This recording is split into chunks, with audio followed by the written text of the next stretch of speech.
that. I mean, the law is cut and dry on what a person can do.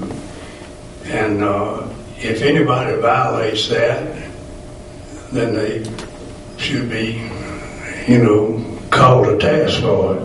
What is the foremost consideration in a guardianship for a minor who has some assets? What's the primary consideration?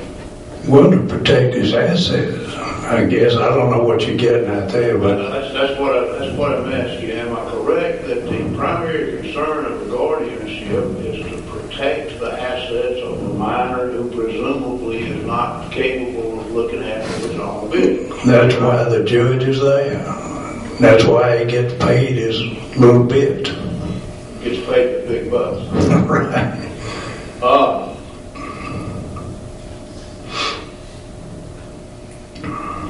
Now, we've heard some talk about accountings with respect to guardianship. Tell the jury what that means, an accounting. An accounting means that the guardian has to come in, which he would do through his attorney, and has to come in to court and account for all expenditures that have been made during a certain period of time. And that's to keep somebody from going astray. In other words, if he did go astray, you would catch him within a short period of time. Go ahead. All right. And let me ask you about this.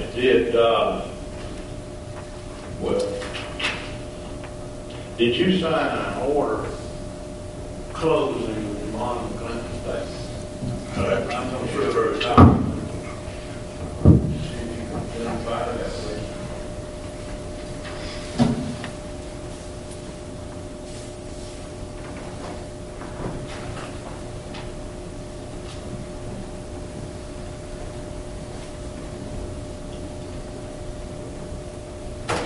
Obviously I did. That's my signature. And who submitted that to you?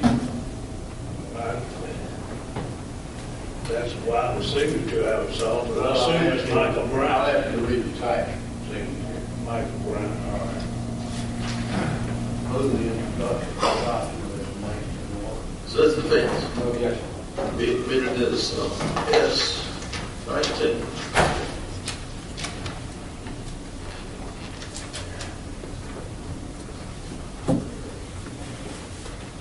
That's good.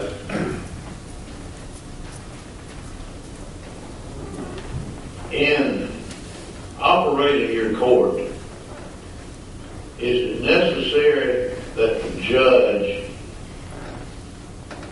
rely on the honor and integrity of attorneys who present orders to them? Well, like I said earlier, that's all you can do. There would be no way I could go around and check with the banks or whatever and, say I signed an order allowing such and such to be done. Would you check your records and so forth and tell me whether my order was followed? I couldn't do that. I mean, with thousands and thousands of orders I deal with. And is it necessary then that you assume that as an officer of the court, an attorney who submits an order to you is sufficiently honorable and has enough integrity that he wouldn't submit to you something that was false? Absolutely. Now, Judge Robinson, at the time you signed this order, this last exhibit that I asked you about, wherever it was, Exhibit 19.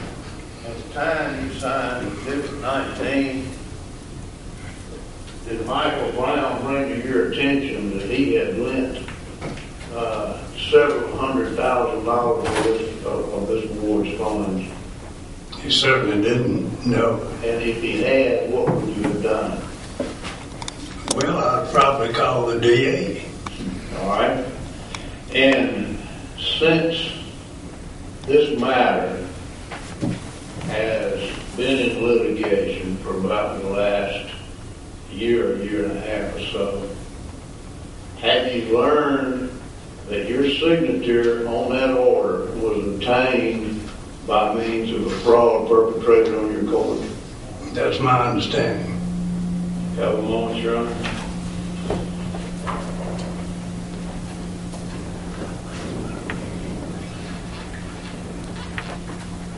No further questions. Cross-examination.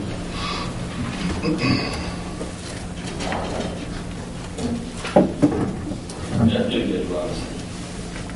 Afternoon. Long time no see. Judge Robinson, I want to take you back to 2001. Do you not remember us having a meeting in your office where I presented you several volumes of appraisals on some property on Highway 25? And we talked about it. You know, I don't like to use strong language, such as lie. I don't like the word. I guess I could say that's a complete fabrication, which it is. You did no such thing. We never had a discussion about. Absolutely not. Okay. Well, let me ask you this. You said you really, from a document I got, you really did not know me, correct? That's right. I don't know where you came from. I still would be interested in knowing. So in essence, you really scrutinize all my work, correct? I certainly would.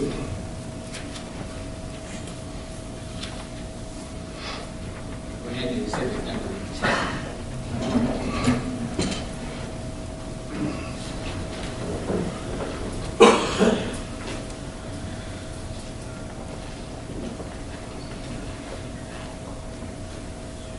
Who's writing into those signatures in the box there? Who's writing these at? Whose handwriting is that? That looks like mine.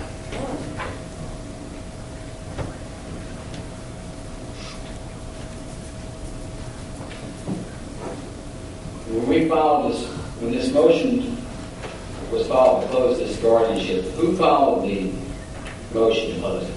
Who was the notice of hearing? I don't have the order. I mean the motion.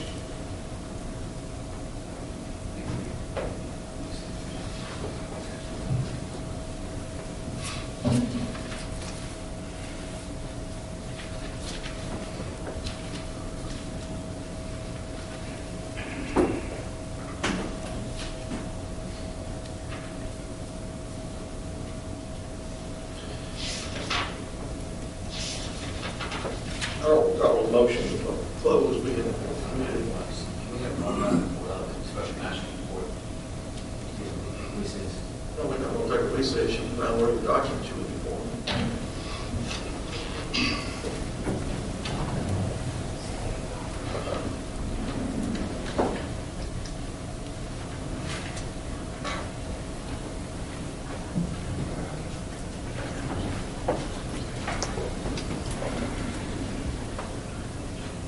Do you remember when we closed the guardianship, there was several people present in chambers with you? I can't remember who was present. Was Russ Russell an attorney? Was he present there with me when we closed this guardianship? I have no idea. That was, what, 12, 13 years ago? Well, you're pretty, I know you're a pretty thorough judge, and do you remember Russ Russell filing a brief, a motion for that next friend in this matter? I don't even know what you're talking about. He had filed a motion in the court file and noticed it for hearing. He filed a motion in 2005. In November of 2005, I think it was November 11th of 2005, and noticed the motion for next friend. You know, he said he didn't know. Good check. I was sustained objection. He said that he doesn't recall that. If you got a copy of the document, show it to him. If you don't, then move along.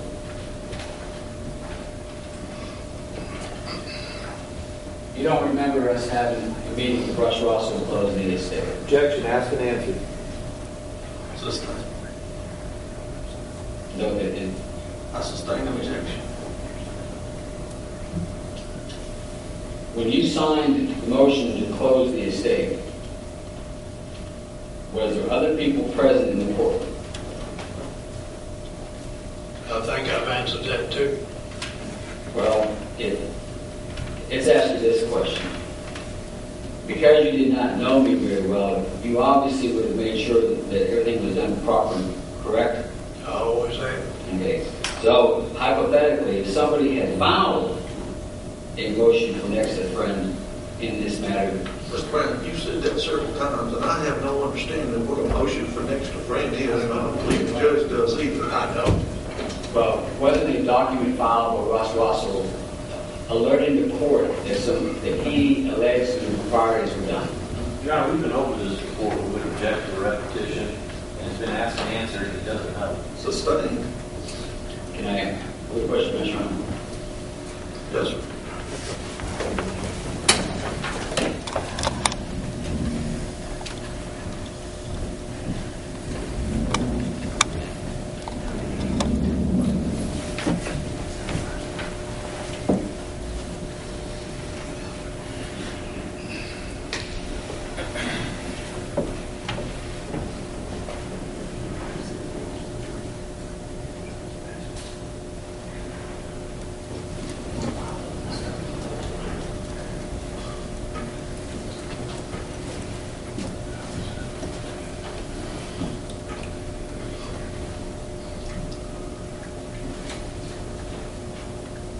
Judge Robinson, hypothetical. If somebody had filed a motion in a case to you about a guardianship, and they had alleged improprieties, you would look at it with due diligence, wouldn't you? I would. Okay. So in this case, if, I understand you don't remember, in this case, if a vote, brief had been filed, motion had been filed, next of kin, best of friend, best of friend, not next of kin, best of friend, alleging some improprieties, you would look at it with due diligence, correct? I said, this is a hypothetical you asking about. Well, I just told you earlier, I always looked at everything, you know, particularly if it was somebody that I was not really familiar with. So any matter like this, especially dealing with me, since you did not know me, you would have taken precaution to make sure it was done correctly, correct? Well, I would assume I would, because I've always done that with lawyers who I was not real familiar with. I mean, I assumed I owed that, not assumed, I knew I owed that duty to the ward of the guardianship, which I assume you're talking about. Because when you awarded my fees, you went through my extensive affidavits and that. Would that not be a fair assessment before you awarded me a fee of $398,000? I'm sure I had a reason to do it, but I can't tell you what I looked at. That's been forever ago. But what I'm saying is, with that amount of money you awarded me, I know you as a judge, you would have taken all due caution to make sure that I had earned those fees, correct? I would. Okay. What I'm also asking you is, and I don't think we're going to be able to find the document, if I have to find it later, if a document had been filed, I'm asking you how to, a document had been filed, alleging that there had been any improprieties, you would have, with due diligence, you would have checked it out, correct? Are you saying somebody filed a document with me saying that there were certain improprieties, and you're asking what I would have looked at it of? Right. Of course I would. Okay. If that had happened in this case, you would have never have signed an order to close the estate, would you? If there were improprieties, Mr. Brown, I wouldn't sign anything. Okay, so in essence then, if there had ever been something that had been alleged in this file, you had a good look at it. I know you were a good lawyer, you were a good judge, you were thorough. The judge asked him that twice. All right. I think it's already answered that question. Right. Sustain objection. Yeah.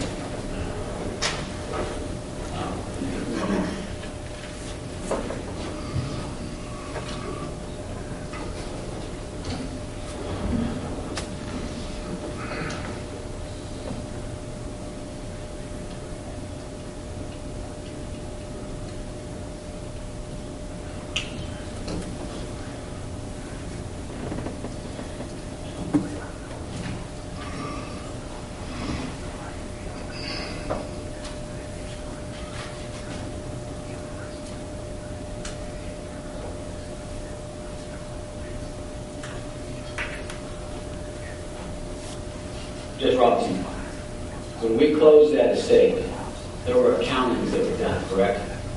I have no idea. I hadn't seen them. Okay. There should have been. Okay. And you would have looked at them thoroughly, correct?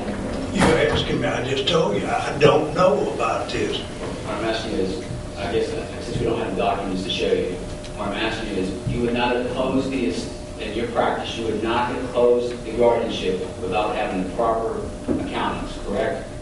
That's a normal procedure, and I always follow procedure. Okay. So in this case, you closed the guardianship, correct? There's an order to close it. Yes, I think I saw that. Okay.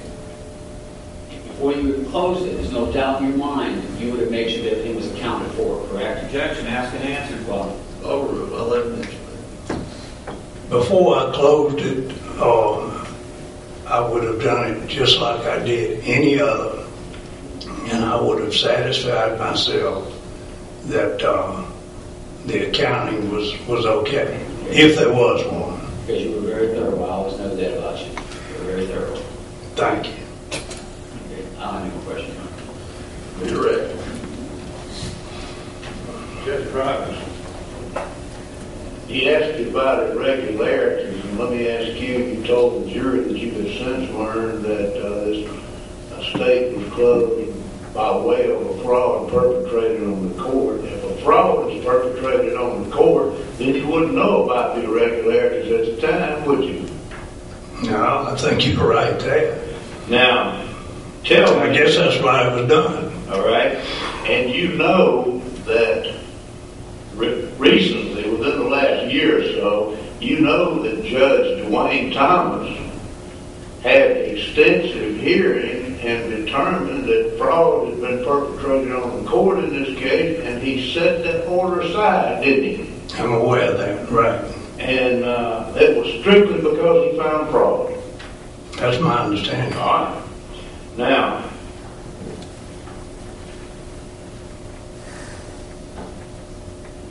if during the course of a guardianship, a guardian or the attorney for the guardianship or anybody else in a fiduciary capacity comes into possession of funds belonging to the ward, what is his obligation with respect to that money? Well, his obligation is to do what I require all attorneys to do, which is deposit the funds in a federally insured association to protect the funds. Let me ask you, Yeah. And at the termination of a guardianship, in other words, when a guardianship is closed, if somebody handling that guardianship's money still has funds in their possession, am I correct that it's their legal obligation to turn it over to the rightful owner? Correct. And that's an absolute requirement, isn't it? Absolute. Nothing further, Your Honor. Witness be found excused. Please, Your Honor. Thank you, Judge. You may step down. As you know, don't discuss your testimony with anybody else till the end of this trial. I understand. Thanks, sir.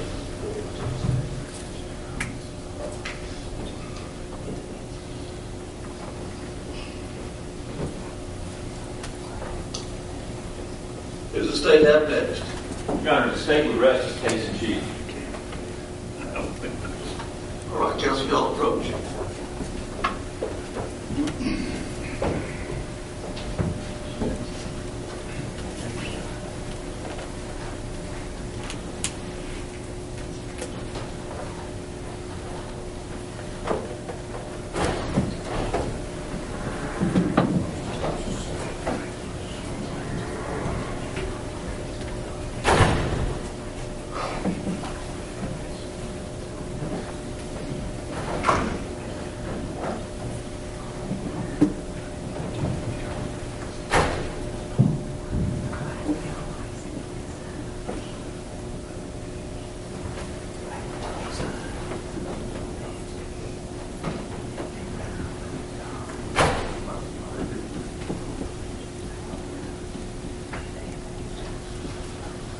All right, ladies and gentlemen, with the state having rested its case, there's some matters I need to take up outside your presence.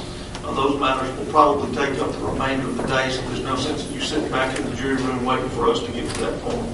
I'm going to give you an evening recess and ask that you be back in the jury room in the morning at 9 o'clock. Again, remember all my admonitions, no discussions about the case, no research, don't go look at anything that we've talked about here. And we'll see you back in the morning in the jury room at 9 o'clock. Your Honor, can I ask a question? Well, I don't know. Please dismiss him.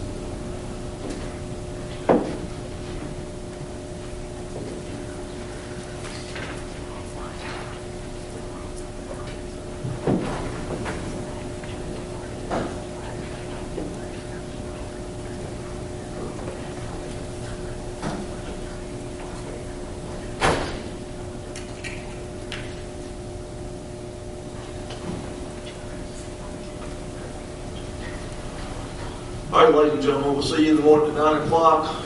If everybody else remains seated while the jury leaves.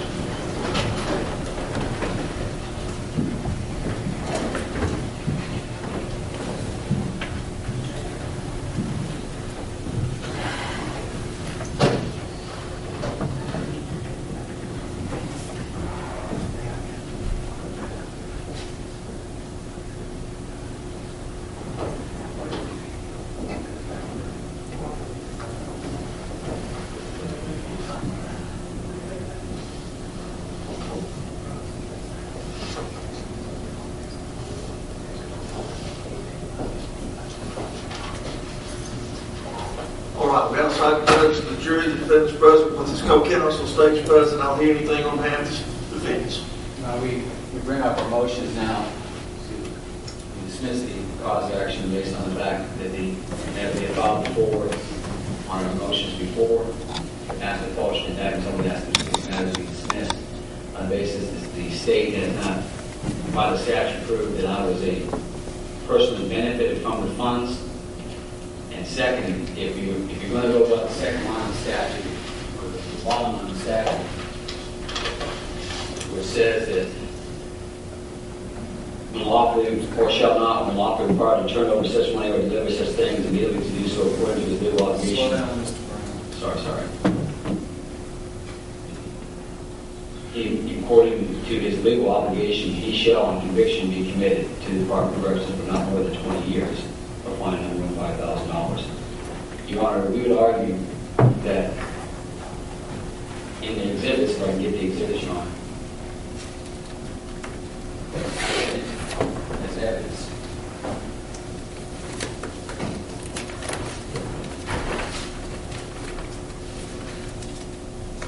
State 31, which stated that I received on February 20th, 2001, a check for $1 million. There was never any proof to the actual fact that the check had been deposited. But even to give the state the benefit that this check was deposited, that itself would be the one transaction. That would be the thing that I would be obligated to put in a bank account of the Guardian. In this matter, we're dealing with two checks that the state's trying to prove somehow came out of funds. If the check that I would have been obligated to put in there, based on the way this reading of the statute would be the one check. The indictment clearly states that check was deposited in Trustmark National in Jackson. There was no proof offered one way or the other stating that the check was deposited anywhere else. And that itself says, you want to read the indictment? I'm familiar with the indictment. It says that it was deposited, the indictment clearly states it was deposited in Jackson, Mississippi, which is not in Rankin County. So therefore, based on, if you're going to go with that part of the statute, that would be the transaction, as was testified to, that a transaction was, and that was offered as exhibit. Number state exhibit number 2. That would be the $1 million check. There was never any testimony, nothing offered to contradict or say anything other than that on these other 2 checks of the indictment, the $250,000 and the $300,000 check, there was nothing ever offered to show that I had gotten funds for those checks from Tom Ross, and that's where the money came from. The check for $1 million was the only thing that I could be indicted on as a 1-count offense, because I got a check for $1 million. That's when it's here. There was never any proof of it. It was ever deposited. There's no bank statements to it. In fact, if anything, it's the strangest investment case I've ever dealt with, where there was no bank statements in here. There's no bank records. But there was never any proof that this check was ever deposited. All you had from Paul Rogers was he said he assumed it was. He never showed there was no actual proof on it. But even if you give the state the benefit of that, if you give the state the benefit that that's correct, this check has been deposited and is not deposited properly, it was deposited in escrow, as it does not show in here that this check was deposited in an escrow account. There's no proof that this check was ever deposited in my escrow account. It doesn't show that this check was deposited anywhere. There's no proof. There's no bank statement. There's no bank record that shows that this check was ever deposited in my escrow account or any other account. In fact, the only proof you have was there was a partial distribution made. It doesn't show that the check's cleared. It just said that the partial distribution was made. There was no proof offered by the state on anything. There's no proof offered by Tom Ross or anybody else come forth and said, yes, the check is cleared. Nothing to that effect. Nothing has been offered to show that this check cleared my bank account. No proof at all. There's nothing offered by the state in one way or the other to say that this $1 million check, even if you gave the state the benefit of that, this would be the loan indictable offense, the $1 million check. That's the one loan indictable offense, based on the statute's written, based on the evidence that's been presented. This is in the state's own exhibit, document 1. It states the 4 checks that I supposedly got. Not one of them is, excuse me, Your Honor.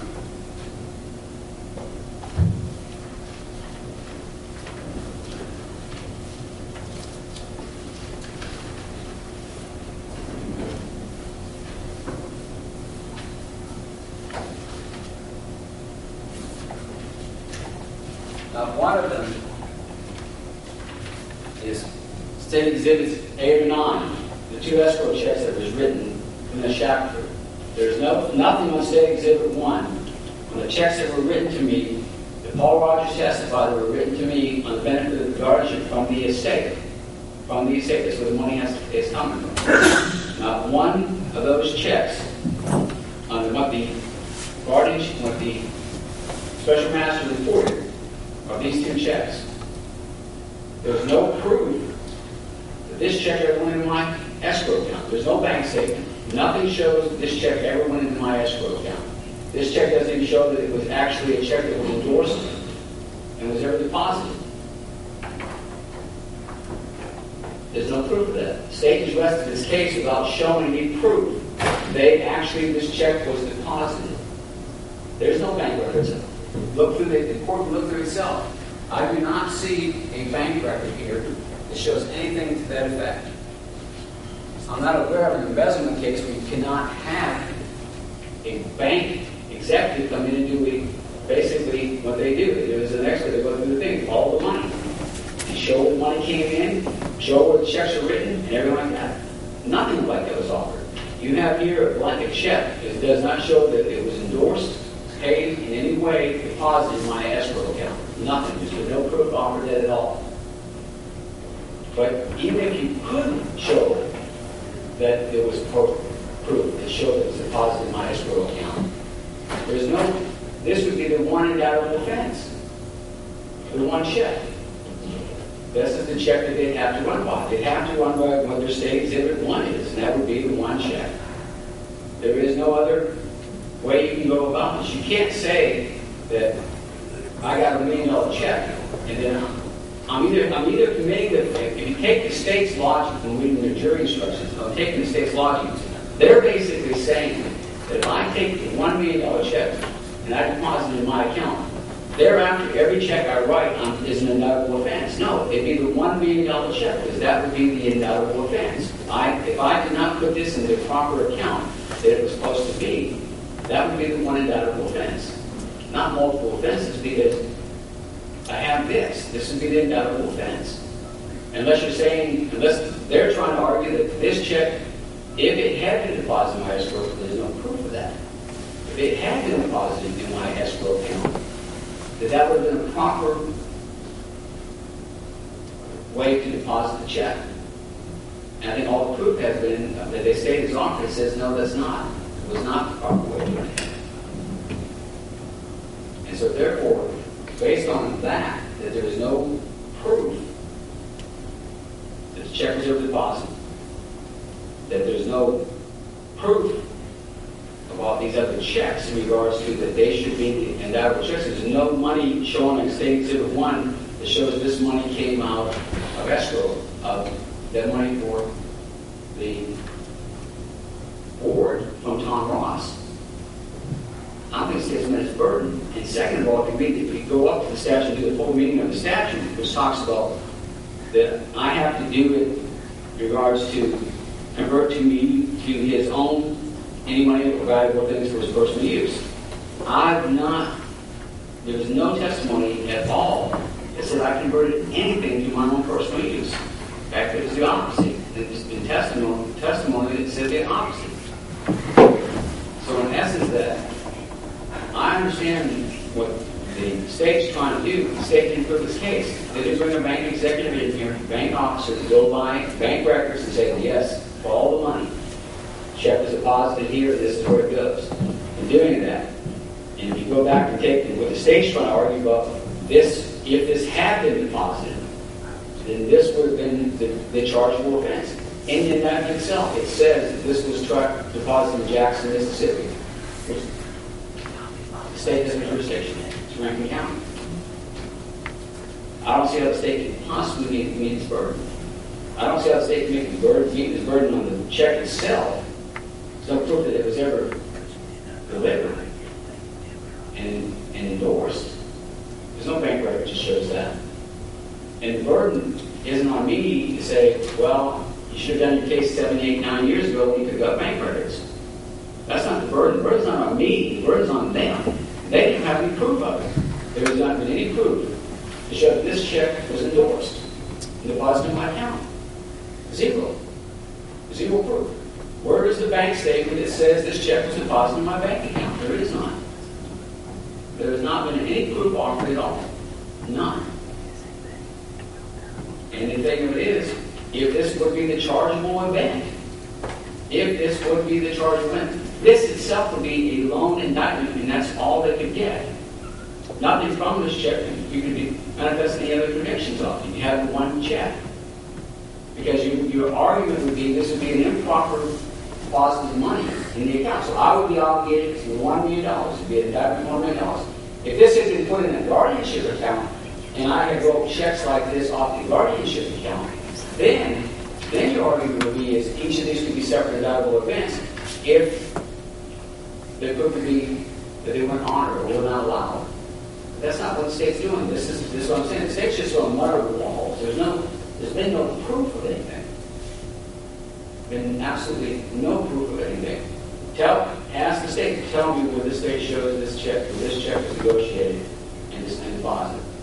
Show me a cancellation of this check. Show me a bank statement that shows that this check was deposited in my escrow account. That's the burden the state's got to prove. They have not met that burden. And even if they met that burden, then this would be the one chargeable event which they again, the place in their indictment says happened in Jackson, Mississippi. considered. So based on that, and plus the fact that all the proof, all the evidence to show that I did not benefit at all from the monies that were supposedly given to me, I would say that the state has not met its burden as a matter of dismissed. Is that your motion for directed verdict? Yes, Your Honor. I'll hear a response from the state. Your Honor,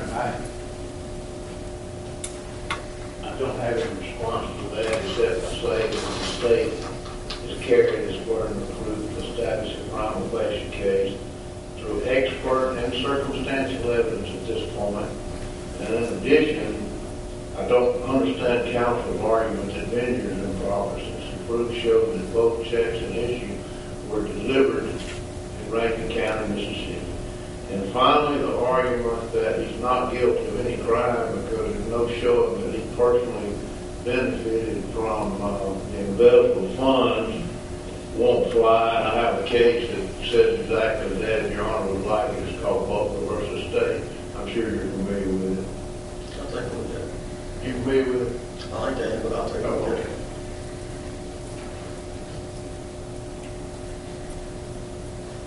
Page 283 is relevant part, Your Honor.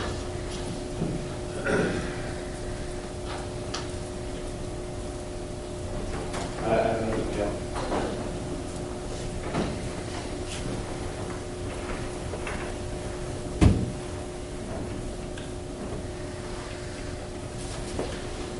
Anything else? Your reply, Mr. Brown? Well, Your Honor, all I'm saying is, I don't think the state's got the burden on to show that the $1 million check in any way was deposited in my account. And if that's the case, that would be the chargeable offense. I've got that. I understand that argument. All right. We'll consider the evidence in the way that the court's required to consider it at this point with all the reasonable inferences therefrom in favor of the state. I find the state's made its burden of showing a prima facie case as to count 1 and count 2. So therefore, the motion for directed verdict as to each count will be denied. Anything else we need to take up at this time? Anything to the defense? We have, Your Honor. I'm sorry, just a second. At the bench, we had a conference as to who we would call and testify. You mentioned some names that have not been disclosed to us, and I'd like to have that cleared up before tomorrow. Phil Hall was mentioned, too. Phil Hull? Right. That'd be another one. You don't say Hall, it's Hull, H-U-L-L. Right, H-U-L-L. Hall. All right. Anything else? No, I'm not cool about Johnny, because it appears to be irrelevant from what we would discuss already. I thought when we already talked about. Can I have on the record who Joni is and what he was going to call her for? No, she was going to be called in reference to impeach Paul Rogers about his knowledge that he was going to be investigated for mortgage fraud. The court's already said that that's irrelevant. Well, do you intend to call her or not? No. All right, so anything else from the state? No, Your Honor. Anything else from the defense? No. If I can have a copy of that case, he decided. No. I'll try to get a copy of it. And you can go on upstairs. Got 2 copies. So we're going to start back at 9 o'clock in the morning. Mr. Brown, if you will, come up to the podium. Up to the podium, please. I know you're an attorney, but I need to make sure that you understand your rights just like any other defendant would. You have a right to either testify or not to testify, and that choice is yours. If you choose not to testify and you ask me to do so, then I'll instruct the jury that no adverse inference can be drawn by you exercising your right to remain silent. The bottom line is you can talk with your co-counsel, Mr. Lockhart, or whoever else you choose to, but ultimately the decision about whether or not you're going to testify is yours. If you want to testify, nobody can keep you off the stand. If you don't want to testify, nobody can make you get on the stand. Do you understand those rights? Yes, sir. Have you made a decision as to what you're going to do in this case? I'm probably 95% sure I'm going to testify. Well, you've been advised of your rights. We'll be prepared to go forward in the morning. Everybody's instructions have been filed. Hopefully, y'all have exchanged instructions. Is that correct? Yes, Your Honor. All right. So we'll be prepared to go forward in the morning with the defense case. I would ask that I can call back Paul Rogers in the morning. The first witness we'll put on. What are you going to call him back for? On the check, the bank statements. Well, You produce the bank statements, and I'll make a decision about whether or not I allow you to call Paul Rogers back. I should have them hopefully first thing in the morning. All right.